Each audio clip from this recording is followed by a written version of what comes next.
And finally, wrapping up the week, more pentacles. So this feels good because these are like little deposits into your spiritual bank account, into your little nuggets of wisdom, into your library. The Six of Pentacles is the balance of giving and receiving. It's like reciprocity, giving and receiving, and this exchange and the balancing of scales. And so, again, tagging on to the 2023 collective messages that I had put out there last week,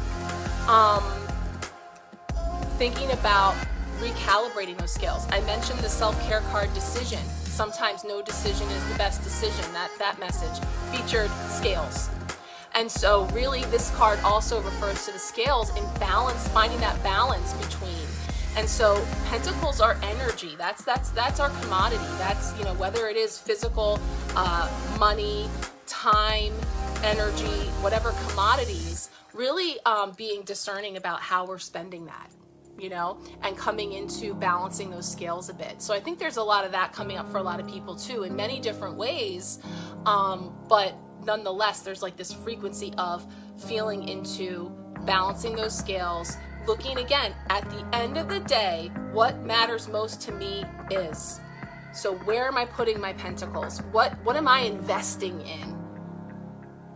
If what matters to me is this, then again, I'm using that as my checks and balances to calibrate this scale, is how I feel. So it's kind of like coming in here with this week to take a look at, you know, what's coming up for us to move through and to acknowledge about, and again, in a very, in a celebratory way, because we're celebrating the fact that even though the weather sometimes gets us down, right? Bringing us back into that analogy with the Three of Swords, it is necessary in order to clear and create space and to bring in the rainbow. So that's